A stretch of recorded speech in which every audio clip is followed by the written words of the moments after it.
So, good morning, 10th class. Let's continue with part 3 of chapter federalism. Last class में मैंने आप लोगों को फॉर्म्स ऑफ फेडरलिज्म बताया था, जिसको कि हमने डिफरेंट पार्ट्स में डिवाइड किया था, Canadian form of federalism and American form of federalism. बात समझ आ रही है?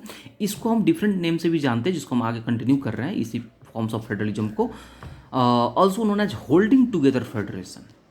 जो कैनेडियन फॉर्म ऑफ फेडरलिज्म है, जिसको हमने बड़े अच्छे से डिफ्रेंशिएट किया था लास्ट क्लास में, जिसको हम यूनियन के भी नाम से जानते हैं, इसको हम होल्डिंग टुगेदर फेडरेशन के भी नाम से जानते हैं. पेपर में अगर आएगा what are the forms of federalism, तो आप इस तरीके से स्टार्ट करते हैं. There are two types of forms of federalism, that is Canadian form of federalism and American forms of federalism. These are also known as this is also known as holding together federation and coming together federation respectively. Got it? The American forms of federation को क्या कहते हैं? Coming together federation. और इसे क्या बोलते हैं? Holding together federation. ये भी एक डिफरेंस है, आप याद रखेंगे. होल्डिंग टुगेदर फेडरेशन में जैसा कि मैंने आप लोगों को बताया था कि इसमें क्या होता है कि बिग यूनिट होती है और वो अपने आप को स्मॉल यूनिट्स में डिवाइड कर लेते हैं. That is called Canadian form of federation या holding together federation. American forms of federation में क्या होता है कि इसे कमिंग टुगेदर फेडरेशन बोलते हैं. इसमें स्मॉल यूनिट्स ऑलरेडी एग्जिस्ट करती हैं और ये अपने आप को कन्वर्ट कर लेती हैं एक बिग यूनिट में. That is called coming together federation. Example में मैंने आपको बताया था होल्डिंग टुगेदर फेडरेशन यानी कैनेडियन फॉर्म ऑफ फेडरेशन को किसने अडॉप्ट किया है? India, Spain, Belgium and etcetera. वैसे ही कमिंग टुगेदर यानी कि अमेरिकन फॉर्म्स ऑफ फेडरलिज्म को किसने अडॉप्ट किया है? अमेरिका हुआ, ऑस्ट्रेलिया हुआ, Switzerland and etcetera. Got it? आज हम पढ़ेंगे बहुत ही इंपॉर्टेंट टॉपिक कि फेडरलिज्म का फीचर्स क्या है, यानी कि what are the importance of federalism. बस मुझे आ रही है. तो सबसे बड़ी चीज़ की डेमोक्रेसी का डीपनिंग करने के लिए, स्ट्रॉन्ग बनाने के लिए, उसमें बिलीव पीपल के अंदर इमर्ज करने के लिए, तो बहुत ही इंपॉर्टेंट पॉइंट है फेडरलिज्म का. आज हम फीचर्स पढ़ने जा रहे हैं, तो ध्यान रखिएगा.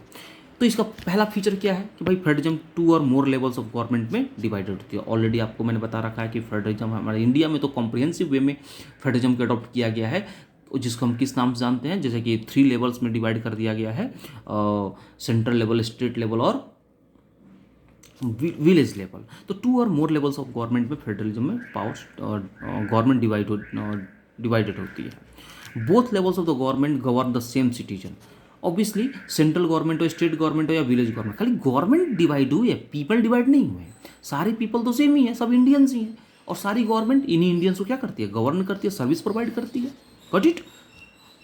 ठीक है. यहाँ पर each level has its on jurisdiction area. Her level की गवर्नमेंट जो होती है, यानी कि central government, state government and village level पर, हर सबकी अपनी अपनी ज्यूरिडिक्शन एरिया होती हैं. ज्यूरिडिक्शन एरिया मतलब क्या होता है? The area in which the power can be used. जो ध्यान देना, अब पावर कैन बी यूज्ड कौन सा एरिया? सेंट्रल गवर्नमेंट का अपना एरिया, स्टेट गवर्नमेंट का अपना एरिया, विलेज गवर्नमेंट का अपना एरिया.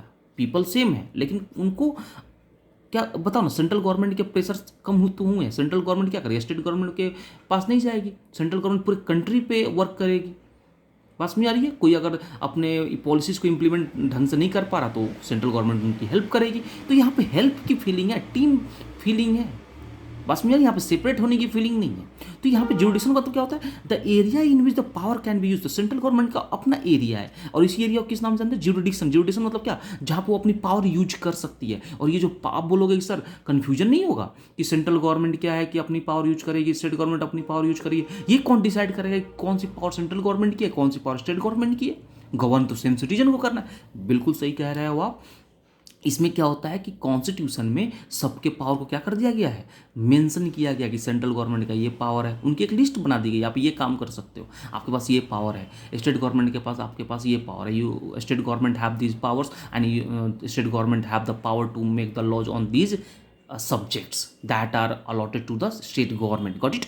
तो हर लेवल ऑफ द गवर्नमेंट के अपने अपने फंक्शंस हैं जो क्लियरली मेंशन है. कहाँ पर? कॉन्स्टिट्यूशन में. तो कन्फ्यूजन की कोई बात बिल्कुल नहीं. अगर हो तो आप मुझसे जरूर पूछें. तो सबका अपना अपना क्वेश्चन आता है, ध्यान देना, बहुत इंपॉर्टेंट क्वेश्चन है कि एक नंबर में what do you mean by jurisdiction of the government. ठीक है, तो क्या बताओगे? Jurisdiction is the area in which the power can be use that is allotted for the specific level of the government. Got it? चलिए, उसके बाद से क्या आता है आपका? The jurisdiction areas of each level of government are specified in the constitution. जैसा कि मैंने कहा कि सबका ज्यूरिडिक्शन एरिया यानी कि पावर, इसको ज्यूरिडिक्शन का मतलब क्या है? स्पेशली पावर बोल सकते हैं कि भाई आपकी पावर यहाँ तक है. Got it? तो हर लेवल ऑफ द गवर्नमेंट का कॉन्स्टिट्यूशन में क्या है, पावर स्पेसिफाइड है, उसके अकॉर्डिंग वो लोग वर्क करते हैं। To make amendment in the constitution, अगर देखना सब फेडरलिज्म का फीचर है, कॉन्स्टिट्यूशन जो रिटर्न कॉन्स्टिट्यूशन क्या है, लॉज है ना, तो लॉज में अगर कोई चेंजेज करने, अमेंडमेंट मतलब क्या होता है, चेंजेज, अगर चेंजेज की जरूरत पड़ती है तो केवल सेंट्रल गवर्नमेंट चेंज नहीं कर सकती अकेले, उसको both the level of the government, यानी कि बोथ द लेवल सेंटर और स्टेट दोनों से पूछना पड़ेगा। अगर और लेवल्स ऑफ द गवर्नमेंट है तो उनसे भी पूछना पड़ेगा, क्या कंसेंट लेना पड़ेगा, एग्रीमेंट मतलब एग्री कराना पड़ेगा, तब जाके वो कॉन्स्टिट्यूशन चेंजेस कर सकते हैं। इसका मतलब सबको अपनी इंडिपेंडेंसी मिली है। बात सुन देखना, हमारी कंट्री में क्या है कि स्टेट गवर्नमेंट सेपरेट होने की डिमांड नहीं कर सकती, लेकिन उसके पावर क्या है, अलॉटेड है, क्लियरली मेंशन किया गया कॉन्स्टिट्यूशन में, इसलिए सेंट्रल स्टेट गवर्नमेंट पूरी इंडिपेंडेंट होती है। सेपरेट होने का इंडिपेंडेंसी नहीं होती, बट वर्क करने की इंडिपेंडेंसी बिल्कुल होती है। Got it. यहाँ पे जो फेडरलिज्म में जो कॉन्स्टिट्यूशन कोर्ट होते हैं, इनके पास पावर होता है इंटरप्रेट द कॉन्स्टिट्यूशन, जो लॉज होते हैं ना, उन लॉज को डिफाइन करने का, अपडेट करने का, उसमें चेंजेस करने का, जो चेंजेस तो लेजिस्लेचर्स ही कहते हैं अपने पार्लियामेंट में, लेकिन उसको इंटरप्रेट डिफाइन करने का हम बोल सकते हैं।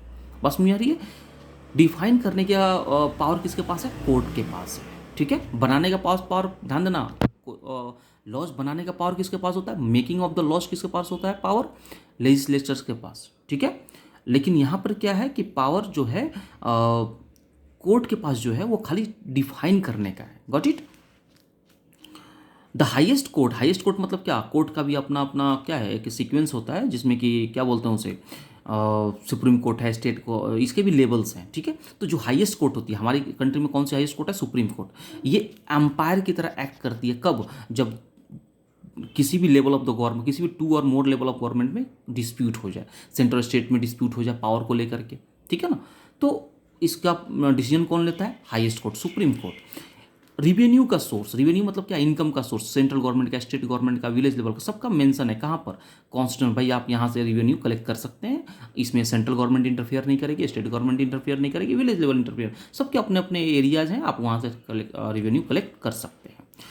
The federal system has dual objective, ध्यान देना, ये क्वेश्चन बहुत इंपॉर्टेंट है।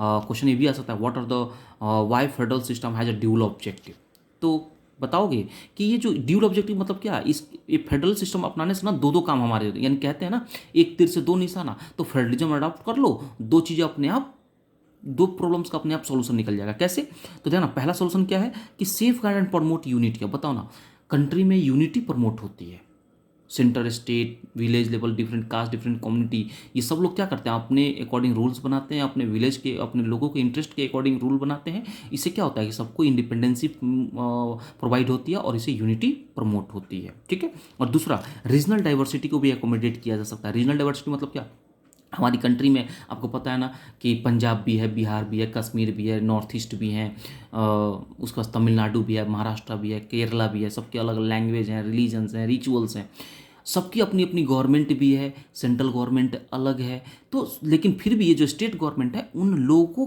के लैंग्वेज, रिलीजन, कास्ट, लैंग्वेज के अकॉर्डिंग वर्क करते हैं, जिससे कि वो कभी अपने आप को सेपरेट होने की फीलिंग से मर्ज नहीं करते, सेपरेट होने की डिमांड नहीं करते, और इससे क्या होता है, रीजनल डाइवर्सिटी जो होती है एकोमोडेट होती है, यूनिटी बनी रहती है। तो देखो ना, दो दो ऑब्जेक्टिव फुलफिल हो रही है ना, एक तो यूनिटी प्रमोट हो रही है, और दूसरा जो रीजनल डिफरेंसेज हैं वो भी